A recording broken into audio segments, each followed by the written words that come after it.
In today's video, I'm going to talk about shoulder pain, different types of shoulder pain, a very common reason why people would come into my office, and how structural integration addresses shoulder pain, specifically what we can do for it, and what are some of the causes of shoulder pain. So there are various different types of shoulder pain, and the first thing to do is to determine which type of pain that you have. Is it pain in the upper deltoid, in the frontal deltoid muscle?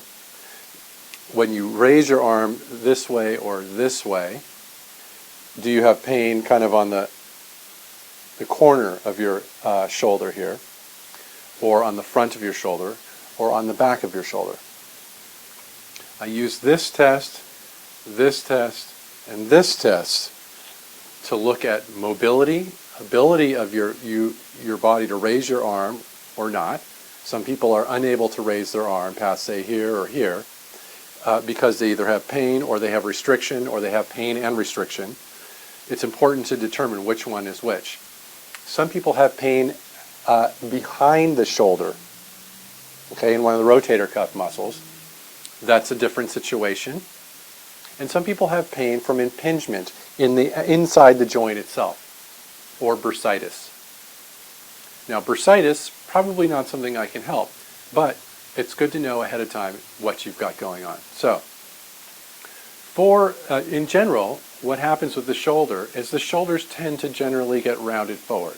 And as they get rounded forward, these front pectoral muscles are overpowering these rear shoulder muscles. And so the shoulder girdle gets pulled forward. Well, this always happens to some extent because these muscles are inherently stronger and will always be stronger, and they will be more stimulated than these muscles behind the shoulder. So there's a tendency for the shoulder to roll forward. Once the shoulder's rolled forward posturally, that affects the curve in your upper spine, so it kind of exacerbates the problem, makes it worse. And then there is these muscles, because they're inherently stronger, and shorter now, have much more leverage than these muscles back here. So these muscles tend to get overworked and they tend to get torn up. The same goes for the frontal deltoid. If the shoulder's rolled forward, you have to use this muscle more to raise your arm because your trunk muscles are not able to assist because the shoulder girdle is out of alignment. It's out of alignment such that these muscles are not able to assist. These big trunk muscles are not able to assist with the raising of the arm. So the key to most shoulder pain, that is frontal deltoid, top of the deltoid, rotator cuff injuries, most of those injuries are resolved by getting the shoulder girdle back in line. That is, opening up the chest and stimulating the muscles back here.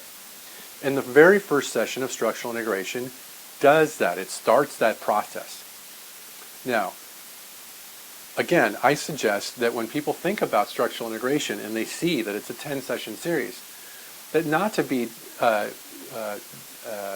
discouraged by that, or to hesitate because, gosh, it's 10 sessions, I don't know.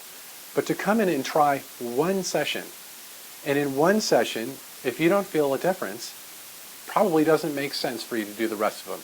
But if you do feel a difference, it might make sense for you to do the rest of them. So try one session of structural integration and see if we can get that shoulder back into a better alignment so that some of your pain and your range of motion limitations are relieved.